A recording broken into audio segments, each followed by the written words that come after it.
Good morning, everyone, and welcome to our check-in and chat webinar. It's great to have you with us. My name's Caitlin McMorrow, and I'll be your host this morning. Usually I'm Vision Australia's National Operations Lead, and I'm based in our Coorparoo office. And joining us, we have Employment Specialist Belinda Wilson, and I'll tell you a little bit more about her in a second. Before we go any further, I'd just like to acknowledge the traditional custodians of the lands that we're meeting on today and pay my respects to their elders past, present and emerging. Obviously, we'll be meeting on various areas of country since we're all gathered virtually. Just to let you know also, this session will be recorded and will be available for you to listen to again afterwards. You can visit www.visionaustralia.org/check-in and chat to find the recording. And there you'll also be able to check out recordings of previous webinars and have a look at the upcoming topics for future sessions so that you can join those. As I mentioned, my name is Caitlin McMorrow, and joining us this morning we have Belinda Wilson. Belinda is an employment specialist and she has experience in job readiness both across Australia and in New York. She has a Master's of Education and also a Master's in Arts and Psychological Counselling from Columbia University. Welcome along, Belinda. Thanks for joining us. Thank you for having me. So this morning we'll be talking about seeking employment in tough times. I guess already we're seeing that the COVID-19 outbreak is changing the job market and also the way we work. Many of us might be wondering how to future-proof ourselves and what some of the opportunities to come out of this situation might be. And I guess also how we can still use our time in isolation to develop job skills. So we'll be talking about all of that and also some of the ways that Vision Australia can support you to keep accessing information and support during this challenging time. If you'd like to ask a question during this session, you can type it into the chat section of the Zoom window that you're watching this webinar in. If you're joining with a screen reader and you're on a PC, you can press Alt-H to expand the chat window and then type your question into the box and press enter. Try to keep your questions general if you can. We'd just ask you not to share personal information about yourself that you might not want other people to see. And we'll try to get through as many of your questions as we can in the time that we have available. So Belinda, I guess the logical place for us to start might be by talking about some of the things that we've learned from COVID-19 already. I guess the current situation's changed a lot of things in terms of how business is operating. We've seen some industries like cafes and restaurants and hospitality have to sort of reinvent themselves and change the way they do business. But we're also seeing a lot of innovation through increases in things like online shopping and remote working. Can you talk about some of the lessons we're already learning due to COVID-19 and how this might change the employment landscape for people who are blind or have low vision? Yeah, absolutely. And I think you touched upon the number one thing, which is that basically it's pretty much changed the game, if you want to use a term, a common term, which is that people have to think creatively now about how to deliver their services or their products. And this is acting in a different way and reimagining sometimes what their business plan is, how they're going to move forward and how they're going to react sometimes day to day. One of the ways that it's really changed everything is remote working. A lot of us, as you can tell, I'm at my house right now. A lot of us are working from home or are working, in different areas that we aren't actually going into the office. And when you're looking at a company, remote working can sometimes be less costs. There's less commute time. People usually will show up to work on time. And I think that after this is over, some companies may still increase remote work options. They can reach more talent, they can reach more people, and they can reach more clients. I think that's the first lesson that we've learned, is that creativity and remote working is absolutely on the rise. The lesson two that we've learned is that technology is absolutely essential.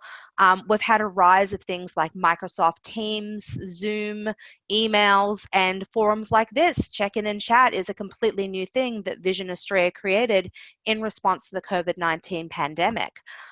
With increased technology, this really happened before the pandemic, but now it's even more integrated into our everyday lives. If we think about the fact that we have a COVID-19 app, or that we're using FaceTime or Zoom to connect with people socially and also in business, this is something that's just completely become integrated into our lives. So I think that even if restrictions are completely lifted, companies will still be likely to do online or Zoom interviews. It's quicker, it encourages social distancing, and now we have to learn how to adapt in this world with technology being pretty much integrated into everything. For blind and low vision people, they don't just need to know how to use technology, but the adaptive technology in addition to the technology that they're using. So that's going to be something that's going to be incredibly important. Excellent. And yeah, it's interesting to see, isn't it, how quickly we've integrated some of those new technology solutions into our lives. It's only really been the last couple of months, I suppose, that we've been in lockdown, but in some ways it seems longer. Well, necessity is the mother of invention, right? That's So the it. more that we have to do something, the more we're going to do it. That's true. Um, I guess there's clearly a lot of uncertainty at the moment, but there always seem to be some sectors or industries where people are always needed. I suppose we'd be guessing at this point, but can we predict any of the areas where job opportunities are likely to remain fairly stable in the current environment? It's kind of funny because there was always this discussion of recession-proof jobs, Mm. or jobs that will always be needed, and some of those, unfortunately, may not be the case anymore. But there are some that are always going to be needed because of the population's need. So, in terms of recovery, the last thing to recover would be anything to do with international travel. That would be the last industries to kind of recover. After there is an economic downturn, especially with the health concerns and interactions with other countries. But the industries that I think will stay stable, and that have stayed stable over time, medical roles, and not just nurses and doctors, but in terms of medical supplies, medical testing. There will be a need for financial services as people need to either budget or look into ways to manage their money. There will still be aged care needs, childcare needs. There'll still be infrastructure needs, law enforcement needs. Those are things that we don't really see a dip off because they'll always be needed. And I guess that's something that's valuable to think about, isn't it, when people are looking at study options or seeking employment and thinking about where they might go. Sometimes it can be good to think about those industries that we think will be stable. I guess in a similar vein, are there particular industries or fields of work that you think will be on the rise over the next few months or years? Yeah, this has been really, really interesting time to look at employment trends. And when you looked at employment trends, they were kind of made up by looking at the past 10 years and then projecting into the future. And now it's changing week by week in terms of employment trends and what's available and what's not available. So at the start of the pandemic, it absolutely shot up with supermarket and IT, into anything to do with internet support type of jobs. There was a 90% rise in computer repairs because there started to become isolation specific roles. So when people are home, they need their computers. Their computers are going to be repaired. There's going to be online shopping. Agriculture rose because more people are cooking at home rather than going out and buying things. I know for myself, I probably invested in some sweatpants, and to make sure I was nice and comfortable. And there was a rise in things like that. Now the supermarket jobs seem to have gone down a little, and the IT specific jobs seem to have gone down a little. And there's other jobs that are replacing those. So some of those are COVID-19 specific jobs, cleaning, testing, tracking, COVID-19 specific programs, a lot of social service programs. There's a lot of money going into those, such as mental health or reduction of domestic violence. There's also, there were Centrelink jobs that were opened up as a result of the pandemic. There's also going to be manufacturing, a lot of manufacturing in terms of, keeping up with the need for things to to get brought out to people and brought out quickly. I think there's going to be a rise in community programs and keeping people connected to the community. When you look at these COVID-19 specific jobs, some of them may be contract, short term, some of them may be 6 months, and these are some opportunities that people can jump on now to either, you know, increase their work experience or develop expertise in another field. I think in the future, if we're going to look very far into the future, there's going to be an increase in self-sufficiency and bringing jobs back to Australia. I think that that's going to be a necessity. If we can't do international travel, you know, and we can't kind of have these outsourced jobs, I think they might start coming back more to Australia. So things like call centers that might have been overseas could be coming back here. And again, a focus on, you know, less export and import and more production inside the company. Again, this could change. This could change very quickly, but this is what I see as a natural trend of something that would happen as a response to this. Yeah, it's certainly interesting times. I must admit, I'm sort of quite happy with the trend towards athleisure wear, as it seems to be called. Yeah. That's definitely one good thing to come out of COVID-19.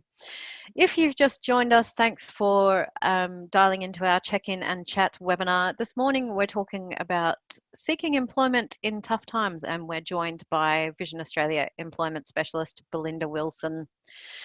If you would like to ask a question during the session, you can type it into the chat section of the Zoom window that you're watching this webinar in. And I can see a couple of questions have come in already, so we'll get to those very shortly. The next thing I wanted to talk about, Belinda, was really developing skills, and you kind of touched on it a little bit in terms of short-term, some of the short-term jobs that are likely to be available, kind of helping people to increase their work experience. But I guess a lot of people are sort of trying to use their time in isolation to hone their existing skills or develop new ones. When there's uncertainty in the employment market, we often start to think about the skills that we have that could transfer across to new jobs. Can you talk a little bit about transferable skills in terms of what they are and why they're important? Yeah, absolutely. There's a lot of talk about transferable skills, and those are skills that you've developed that can be used in different fields or different roles. There are some skills that are going to be needed in 99% of roles, and then there's other skills that may be needed in specific roles. It's really hard sometimes to identify the skills that you have. A lot of people don't really think about how they do things. They just do them. And then when you kind of speak to someone and break things down further, you find out there's actually a lot of skill in what they're doing. They just don't realize it because they do it in autopilot. So I think the first thing you really need to do is work with someone to identify what you're good at, what you excel at, and where you can use those skills in other areas. So if you're going to all of a sudden apply for a job as an accountant and you were a teacher, if you were to send in a teaching type of resume or cover letter, they would ignore it because they're looking for an accountant. So you need to focus on the skills that you've developed that would make you a good accountant. So part of that is to sit down with someone, either an employment consultant or even a friend, or sit down by yourself and write down all the skills that you have, and then find out what roles those could transfer into. There's also a lot of websites that can help. Job Outlook has a website called Skills Match that looks at roles that you've previously done and how they can fit into additional roles in the future. But I think a lot of this is brainstorming and really identifying, you know, what you're good at and how you can use that in other areas. Excellent.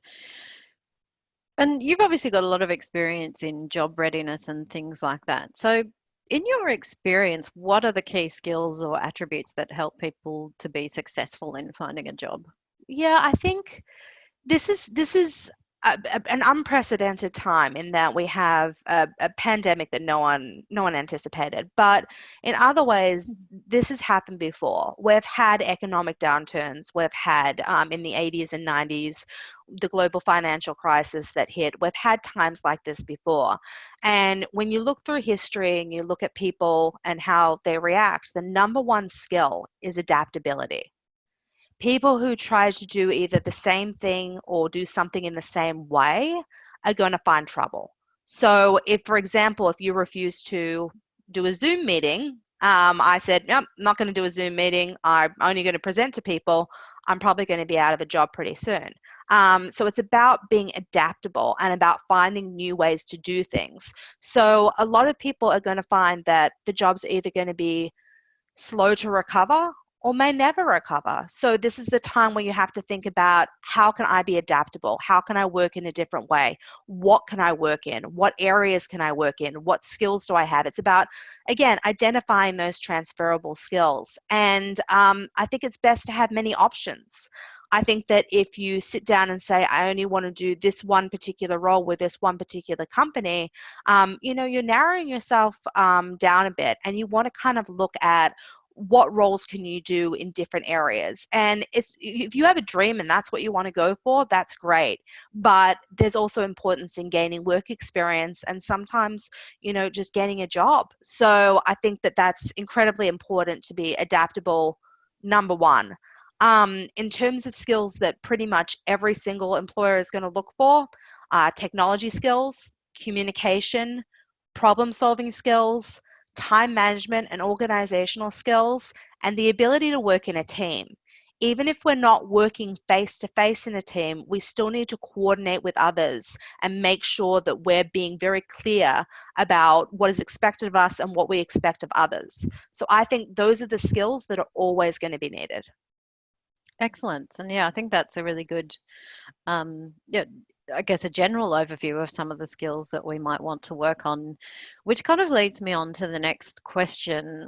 Are there particular skills that you think people who are blind or have low vision should focus on developing, so that they can be competitive in the job market? Because often that's a big concern, isn't it, for people? Absolutely, absolutely. And I think, it's a pretty consistent message that a lot of us deliver, which is that those orientation and mobility, adaptive technology, and occupational therapy skills, those are the top three.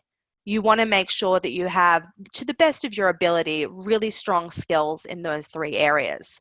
I think something also that, again, speaking of people just doing things but not knowing how they do them, I think it's really important that people are able to describe not just what they do, but how they do it to an employer. For me, speaking to you right now, Caitlin, and you're speaking with a braille refresher and you have it in your ear and it's speaking to you, seems a bit like magic. So when you explain to me how it works, then I have a better understanding of how you can do your job, rather than thinking, oh, well, she can't do it. I now know that, hey, that you can do it and how you do it. So I think that's important, that for a lot of our clients and a lot of people out there, that not just what you do, but how you do it. And you're able to explain that to people who may not understand how a blind or vision impaired person is able to do their duties. I think that's a really valuable point. I know I've often taken something like a braille note taker to job interviews with me. I mean, sometimes it's useful to make notes during an interview anyway, but even without that, I usually take it because it gives me an avenue to explain to the employer, this is some of the tech that I use and how it works. And so yeah, sometimes those kinds of things can be a good avenue to sort of have the conversation. The other, I guess, aspect of skill development that's become quite a thing, particularly while people are in isolation, is online learning. Because that kind of study or online learning can be a really useful tool in helping us to develop new skills. Can you talk about some of the options and resources that might be available to assist people with that? Yep. So there's a lot of um, regular avenues of online learning through Tafes and through universities that are available, and they have moved to an online platform in this time. There are also some Tafes that offer free or subsidized, sometimes depending on where the local TAFE is, courses that they think are going to be in demand. So it's always a good idea to look into that. It wouldn't cost you anything to take the course, but you would still need to pay for things like fees and books and supplies and things like that. There's Seek Learning, there's LinkedIn Learning, which again do come at a cost, but it's a huge database of all different subjects that you can learn about, and they can be short-term learning or long-term learning. And then for the absolutely free options, there's a website called edX, and that website takes courses from all over the world, and you can take pretty much any course that you want. You just have to pay if you want the certificate. So if it's just about getting the knowledge, then you can go to edX and take that course. And then for a completely free option, I think people really underestimate the power of things like YouTube and Google. So if you really want to do something where you're saying, I feel like I need to really update my problem solving skills or my organizational skills, there can be some quick tutorials on YouTube that can be quite helpful in your life. And that's just a quick and easy fix of something that you can do that doesn't require any money and can help you start to update. Yeah, I think that's a really valid point because we often think about YouTube being primarily for entertainment, don't we? I think all of us have fallen down the YouTube rabbit hole at least once in while we've been in lockdown. But it can be a really good educational or sort of skill development tool as well, I guess.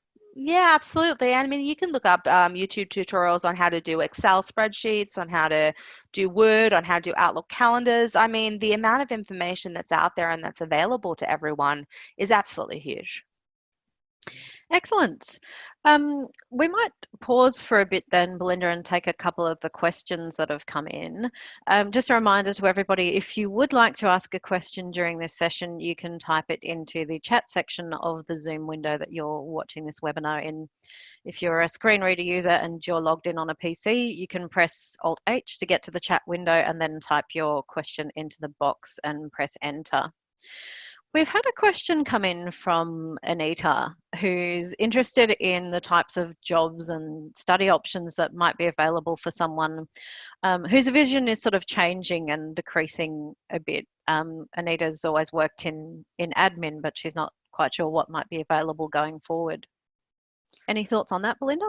Yeah, I think that the first thing is to get a really good understanding of what supports you have available in terms of your vision. So if you're an admin and you want to move to another field because you're having trouble maybe seeing the screen or performing the duties, I think it might be a good idea to speak to an adaptive technology specialist about the type of resources that might be available. So those can be things such as maybe if you're using Zoom text, you might need to move to JAWS, a non-visual type of reader. If you're having a lot of things where you need to quickly scan something and you have residual vision, there are apps that can do that, such as Seeing AI. There's also things like CCTVs, which are basically, really big type of magnifiers. So I think before you think about changing fields or moving into a field, because your vision is changing, you want to know what supports are available because of your vision. So that's the first thing to think about. What supports are there that help you be able to do that job? And then if you want to look into moving into different fields and different areas, there's always going to be some level of computer use or administration in almost any job. So you want to look into jobs that maybe, could potentially be doing something a little less involved with administration. So that could potentially be sales. And then you could look into areas of sales that would be on the rise rather than things that would be falling, for potential, I think there might be a lot of sales of cleaning supplies that would be coming out in the future, and less so sales of things, like maybe less so sales of things like, I'm trying to think of what's going down, because right now there's a lot of sales going on because everyone's at home and they're impulse buying. But in the future, once that goes down, maybe people won't be buying, cars as much because they're trying to conserve money. Yeah. Yeah, definitely some interesting options to think about there. Thanks for the question, Anita. We've also had a question from Travis, who was planning to study disability and inclusion before the pandemic hit, and he's wondering whether things might have changed in the sector and what sorts of roles he could do. He's got a bit of experience in the education sector, but isn't quite sure what he should do kind of going forward. Okay, I'll try and answer this generally, because I Yeah, think that this would very much depend on the individual circumstance. yeah, But of course. disability services are absolutely an essential service, and it's something that will be needed. And it really goes into that in terms of disability services, whether you're looking into direct care, whether you're looking into disability and inclusion in terms of an HR role where you're supporting disability and inclusion, or where it could be something where you're working in education of disability. So disability and inclusion is quite a large area. And I think that's one thing that you want to look at. I think that there will be a need always, for disability. It's just in terms of what area, what skills you have, and what would interest you. And also, to be honest, what's available and what's out there. So yes, disability, I think, is a field that will continue to hire and be important. We do need to have a big support for people with disability right now, especially considering their safety and well-being. I think it's a matter of what specific area you want to go into and what specifically you want that outcome to be. Excellent. And yeah, good luck with the study, Travis, when you're able to return to it. It sounds like you've got some really interesting possibilities there. We've also had a question from David, and this is probably one that a lot of us think about. When you apply for a position and you've not heard back, um, David's wondering how long you should sort of wait for a response before you inquire to see if you've been successful or whether it's in progress or not. Good question. It depends on the method that you use to apply. So, for example, if you apply for a job online, you should immediately get a response saying your application has been submitted. So that should be the first thing. When you apply for some positions online and they're going through a recruitment agency or they're not specific to the company, you may not hear back at all. And the reason for that is just because they're going through a lot of different applications and a lot of different resumes. And then that's something where they just may not get back to you. There's too many people who have applied and they just don't have the time to do so. If you have, personally met with someone and had an interview, I think after a week, it's a good time to call back and say, hey, just wanted to let you know I'm still interested in the position, and, just letting you know that I'm still here.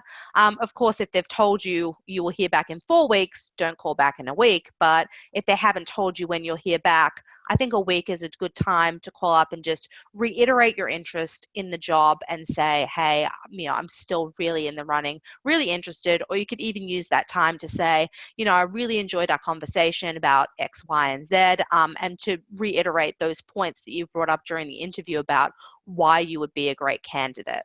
So I think the amount of time to wait for feedback does depend on the method that you've gone through. But I think also there is a point of you don't want to pester people. So you shouldn't be calling people, constantly and saying, I need to hear back, I need to hear back, I need to hear back, because that leaves a bad impression. So it's about, doing that touch base, just saying that I'm still interested, would love to hear back from you, and make it more of a friendly conversation rather than have I heard anything yet? Have I gotten the job yet? Yeah, it can be tricky, can't it? Because it's quite sort of situational, depending on the job and the relationship that you've already got in place with Yeah, the it's employer. it's very hard to answer some of these questions because they are so Mm, dependent. So I'm trying to answer the best I can in a general situation. So I will try my best. Sometimes the answer may be it depends on the situation. yeah, of And course. unfortunately, or fortunately for people who work in employment, it is very situational. It is very different. It's very individualized. When you're working on developing employment skills, it's such an individualized pattern. There's Yeah. no template for each person. It's really about making a plan that works for you. Hopefully that gives you a feel for some of the things you might want to think about, though, David. So that's great. And I think David's question probably leads us quite nicely on to the next topic I wanted to talk to you about, Belinda, which is around networking and relationship building, Yep. which can be a really significant part of job seeking. But it's also challenging when we're not seeing as many people in a face to face setting. Yep. What can people do in the current environment to maintain their existing employment contacts, do you think? I think there's a bit of a strange phenomenon that's happening with COVID-19, which is that we've been physically distanced, but I do feel like there are more chances to connect with each other. So, for example, you may be having a FaceTime chat with someone. You can have a Zoom meeting with friends. There's social Zoom drinks. There's trivia nights. There's really been this outpouring from communities and from people to still be connected, whether that's by phone, virtually, basically anything but in person. So there's this strange phenomenon where we're isolated physically, but together kind of mentally. And because of what's happening, it kind of seems like a good time to reach out to old people. Personally, I just reached out to some of my old college friends, to see how they're doing because, why not? Why not reach out to them and see what's happening? So I think this is a really good time to reach out to maybe old coworkers, acquaintances, just to see how they're going. Another good thing to do during this time is to brush off on your references and see if they're still active, give them a call, have a chat, see how they're going. And I think part of that is, you're reaching out to connect with people, to see how they're going, which is appreciated, but you're also reaching out to make sure you're staying connected. And that's what it's about. It's about staying connected. And whether that be through, a direct phone call, an email, LinkedIn, sending someone something that made you think of them, all those sort of ways are ways that you can connect. Yeah, that's great. And I guess it's something that a lot of us have been doing in this sort of challenging time is perhaps reaching out to people that we might not have had contact with for a while, which can be a really good thing.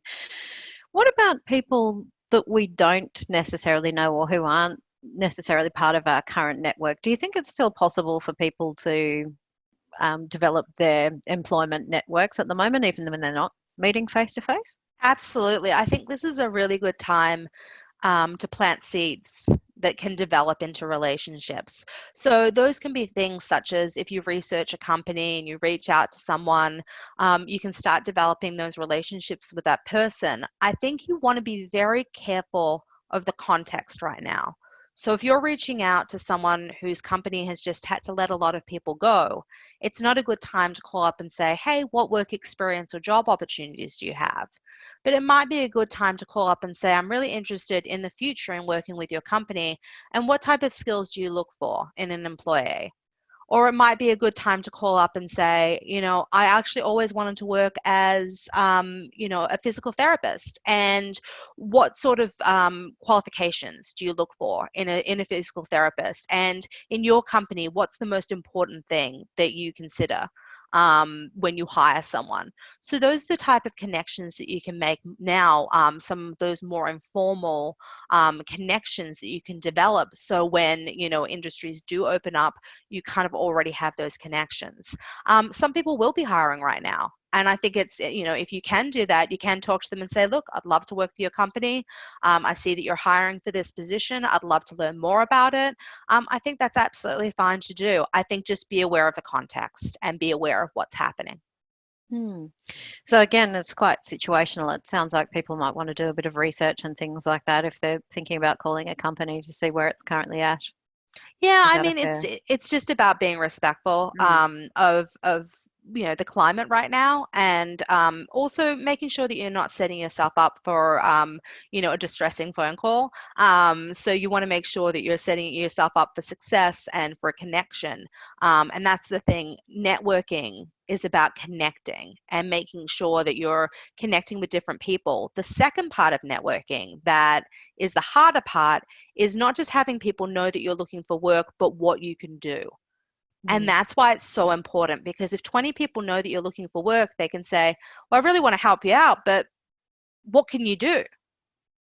So it's not just enough to have people know that you're looking for work, but they also have to know what you're able to do for their company. And that's the hardest part of networking. Excellent. I guess also some people at the moment might feel that their employment or study goals have been put on hold in the current situation. Do you have any general tips, I guess, on what people can do to keep working towards those goals and sort of making the most of current opportunities? Absolutely. I think I'm a big big fan of making a plan. So if you feel that your, plans have been put on hold right now, you want to identify why. So one of those things could be, right now I'm waiting until this happens. Okay. So you're waiting. So what can you do in the meantime? What do you need to improve upon? What are some things that you've gotten feedback that you need to update or upskill, or even just those regular ones that we've spoken about? The adaptive technology skills are always going to be needed. Time management skills, problem solving skills, those are things that are always going to be needed. So the first step is to identify what you want to work on. So basically make a plan is the first step. And then I think the next step in the thing is, so your goals, your goals, you've set a plan, you've said, this is what I want to work on. And then you're going to say, okay, well, I need to do some research. I need to do some research on how I'm going to achieve this goal. So it may be your goal is to improve your JAWS skills. So, okay, how am I going to achieve this goal of improving my JAWS skills? It could be something like, okay, I'm going to practice sending emails using JAWS. I'm going to shop online. I'm going to look up jobs on job search websites. I'm going to search through YouTube using my JAWS skills. So it's something where you're practicing it in an everyday context and developing those skills. The next step, finding resources to help you with your plan. So that could be something as, in this case, an adaptive technology specialist. They're still doing remote servicing right now. You can contact them and work on your JAWS skills. You can also look up YouTube tutorials on how to do certain things with JAWS and develop those skills during that time. And then the main thing is, whenever you have a goal or a plan, you want to know what the outcome is. So your goal or plan may be to increase your JAWS skills. What's the outcome? Why are you doing this? Okay, it's to make you more employable. Okay, so how does that fit into your other plans? What other things can you do to increase your employability? What other areas can you look into? What other plans can you set? So, and I think this can be very difficult. Sometimes it feels like it's everything.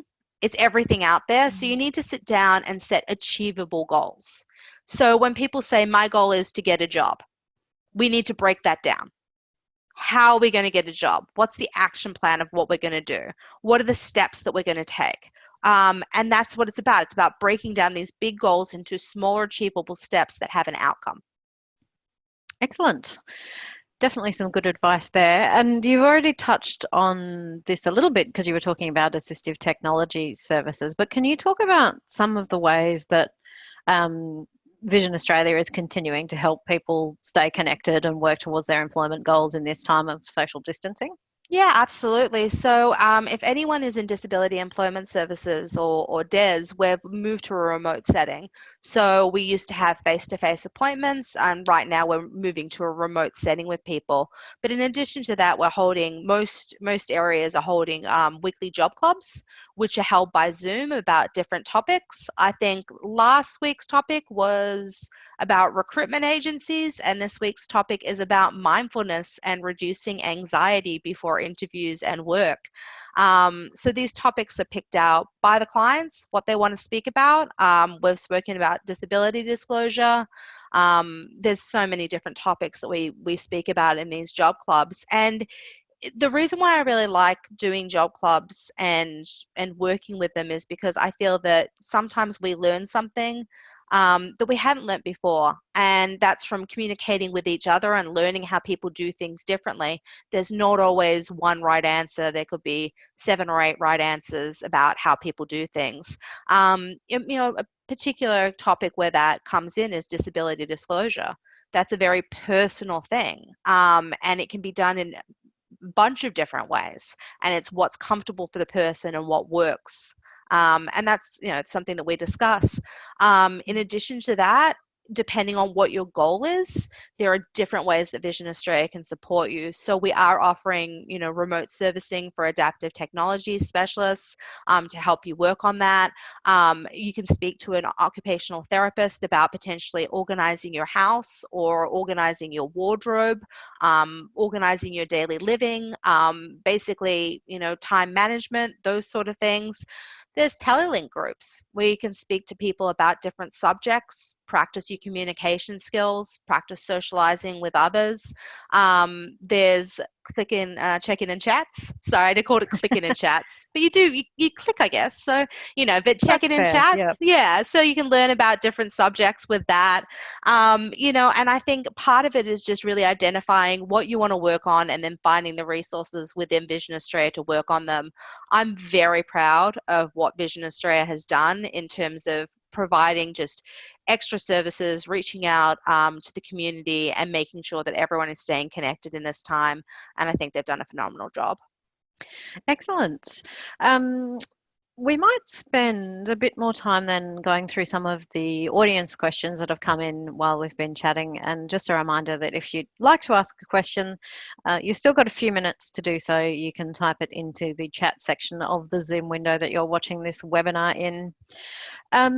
We've had a question come in from Paul, who I think works in training, but he's used to providing that training face to face. He's wondering what adaptations he might need to make in the current environment. I'm sounding like a broken record, but it does Never depend. say it too many times. Yeah, it does. It does depend on the situation. Look, I think one thing where we've offered training now is we've really had to be super creative in how we do it. So if you're used to training people visually, you have to really learn how to train people more verbally. So this is something that actually feeds into learning as a blind and low vision person. You rely less on visual stimuli and more on auditory or hands-on impact. So some of these things can be, for training, it might just be we're doing an online classroom now, and that's about learning how to communicate with other people without having that body language feedback, without having that, I guess you get a reaction from the group when you're training a group. When you're online, you don't get that reaction. You have to kind of guess a little bit more. You have to be more detailed in what you're saying and how you're saying it, because you can't just show it. Again, it's going to depend on what type of training there is, but I think the first is to see what adaptive technology options there are, what support there is in terms of offering that training. One thing that Vision Australia has created, which I think is incredibly clever, is they've put a camera on people so they can see when they're doing orientation and mobility, where people are putting the cane, where people are swinging back, so they can see that their environment around them. And that's just a simple solution that is going to help so many people. So again, might have to think a little bit creatively about how you offer the training, but I think that there definitely can be solutions that can be put into place. And I guess it's one of the exciting things about the current environment that it does give us that opportunity to be creative and think a bit differently, outside of the box in terms of how we operate, which can be a good thing. Well, I think that the more creative we are, the more adaptable we are, the more innovative we are, the better off we are. And sometimes as people who are vision impaired and blind, you've had to do this your whole life. You can't do things the regular, I'm going to read a book. I'm going to have to go through Audible instead. I'm not going to be able to see what that sign says that's up, so I'm going to have to find other ways around it. So being adaptable and finding new ways around things is something that you've been practicing and doing, your life, and that's something that is going to happen now. Yeah, that's definitely true. We've also had a question come in from Kate, and this is also an interesting one that people might be thinking about. She says when she starts job seeking again, she's going to have to start traveling on public transport and things like that, which is obviously a bit of a concern for a lot of people at the moment with their health and safety at the moment. I guess it's not directly employment related, No, but a way to kind of better protect your health when you're using public transport and taxis and things like that.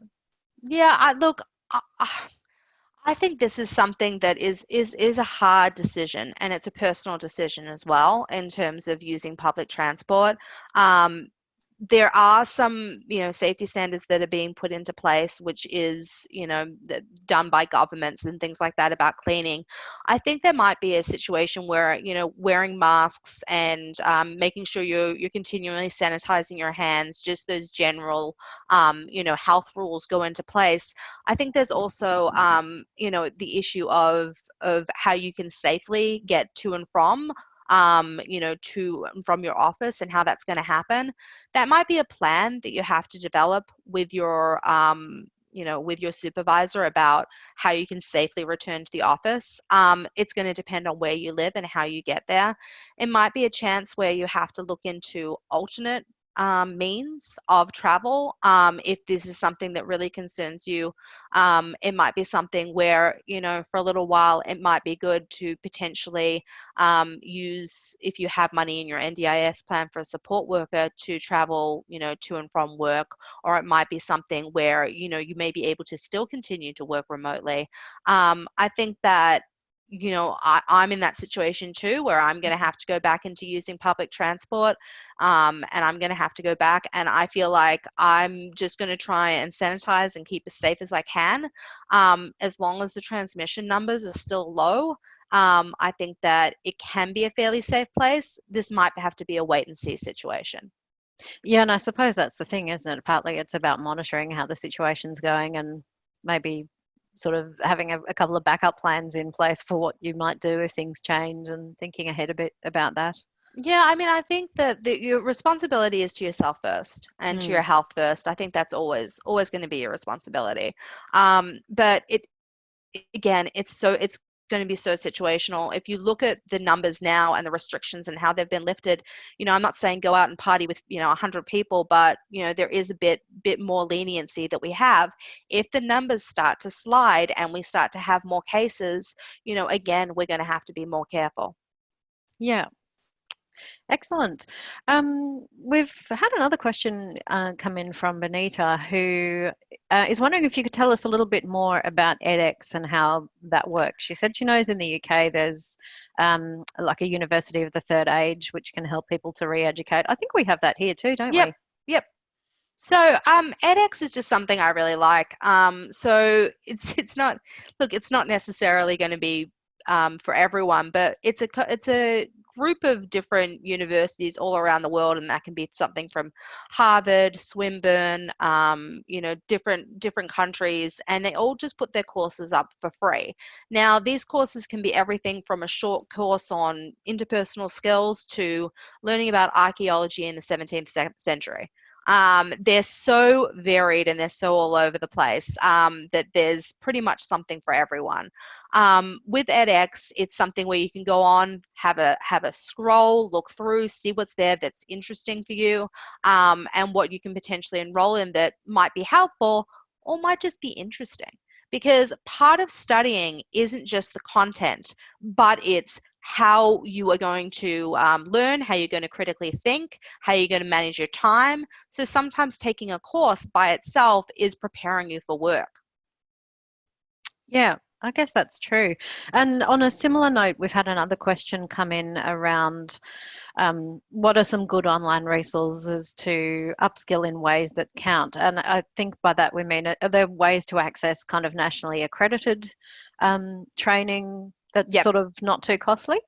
Yes, absolutely. So there's those free Tafe courses which are now being offered, which will depend on the Tafe. So some of them might have things like, a certificate for disability, or some of them are in different areas that they may be offering. And that's going to depend on your situation and whether you want to take that course. So, think about it before you enter a free Tafe course. So there are those accredited courses that are available online. Right now, there are a lot of places that are offering, for lack of a better word, sales, because there is such a high interest in online education and upskilling that there are sales. When you look at going into a qualification, say you wanted to do a certificate for foreign training and assessment, something you might want to look into is recognition of prior learning. that's something that can bring the costs down. So it's something where they can look at what you've done in your life, your previous experience, your work experience, your previous courses that you've taken, and it could be something where you may already have the qualifications for some of those subjects. So those will be ones that you wouldn't have to take. So that's something to look into to kind of minimize the costs. What I would really want to warn people about is, unfortunately, whenever there is an economic downturn, there is a rise in scams. Make sure you research what's happening. If something sounds too good to be true, it's too good to be true. So if it's from an accredited university and it's something that makes sense, but if it's something you've never heard of before and you can get, a bachelor's degree in, economics for $50, probably not true, probably a scam. This actually, again, will happen. There'll start to be scams that will come up about fake job ads where they'll say, yep, this job's great for you, just if you pay us a couple $100. Again, research the company and don't give any, finances to people or money to people on the promise of a job. Yeah, always good advice. And we've had a question come in from Craig. And Belinda, I think this must be a common issue that a lot of us encounter at some point. Craig's thinking about looking for work, but he's not quite sure what job he would want to do. That must be a common thing. How do people go about working through that and figuring out what types of jobs they might actually want to do? I don't know if we have enough time for all of my excitement for this question, because this is my favorite question. So there are so many tools out there that you can go and use and to try and find out what you want to do and what is suitable for you and what your interests are. So those can start off with career inventories. There are some on places like My Future, or I think another one is My Skills, and those are ones where you can take a little test and it will say, okay, according to your interests, these are some fields that will work for you. They do not take into account either your ability or the fact that you're blind or vision impaired. So you may come up with an answer that would say something like pilot, but they are a place that you can start off and start doing some exploration. The next thing I really like to do is then look at, again, those transferable skills, what skills you have, what potential fields it could go into, and then I like to research. If you can, speak to someone in the field. So say you're interested in working as an employment specialist. Might be good to speak to an employment specialist. What does your job involve? What doesn't your job involve? How did you get into it? What do you really like about your job? What do you wish someone had told you about your job before you started it? And that way you gather more information. And then I also think it's really important to find out what you don't want to do. I think that's really incredibly important. Sometimes that may be a situation, and again, things are a little bit difficult right now because of COVID-19, but volunteering in a field is sometimes something where you can learn great experience, great knowledge, but you also might learn, this ain't right. This isn't something I want to do at all. And sometimes cutting out those things that you don't want to do can help you lead further into what you do want to do. Sometimes what I like to do as an exercise with my clients is to pick out a random job online, just a random job, and go, okay, what do I have that would fit into this role? What don't I have that I would need to go into this role? Why would I want to do this role? Why would I not want to do this role? And then it starts narrowing it down further and further to say, okay, these are the fields that I would like to go into, these are the fields that I could go into, and these are the fields that I don't want to touch with a 50-foot pole. So again, it's a process. There are many different ways to do it, but I also think it's important to work with someone to work through those steps to determine, what are your interests, what are your skills, what are your abilities, and what's available. Excellent. Thanks, Belinda. We've certainly had a lot to think about, I think, as a result of this session, which has been great. We're just about to wrap up, so I'd like to thank everybody for joining our check-in and chat session this morning. You've sent in some great questions and got us all thinking, which is fantastic. Just a reminder that the recording of the session will be available, it's usually available a few days afterwards, and if you go to visionaustralia.org/check-in and chat, you'll be able to find it there shortly if you'd like to listen to it again or share the session with friends and family who might have missed it. Belinda, thanks so much for coming along and sharing your expertise this morning. I think it's been really valuable. Well, thank you so much for having me. As most people know, it is very hard for me to keep my answers brief. So I've tried my best today to keep my answers brief and to not go into more information than is needed. But again, this is such, it's such an individual situation. I really encourage people, to identify what they want to work on and then reach out to get help with that. Yeah, definitely. We've certainly covered a lot in the time we've had available. Just a reminder, and Rosemary, I think this will help to answer your last question that came through. Vision Australia is offering services via telehealth, which is conducted via phone, video conferencing, email, or a combination of those technologies. If you'd like to get set up for that, you can contact our assistive technology help desk, and also, if you want to find out what is available via that avenue, you can call us for both that and the help desk on our main number, which is 1300 847 466, or you can email info@visionaustralia.org for more information as well. Hope that you've enjoyed the session, and I'd also invite everyone to join us on Thursday for the next Check-in and Chat webinar. It starts at 2 p.m. in the eastern states, 1:30 p.m. in South Australia and Darwin, and 12 p.m. in Perth. We'll be speaking with Jim Pipchak, who's an access technology lead at Vision Australia, about plugging into smart home technology. So you don't want to miss that one. Yeah, that should be a good one. So definitely join us for that on Thursday. In the meantime, thanks very much for being with us, and we hope you enjoy the rest of your Tuesday. Bye, Thanks, everyone.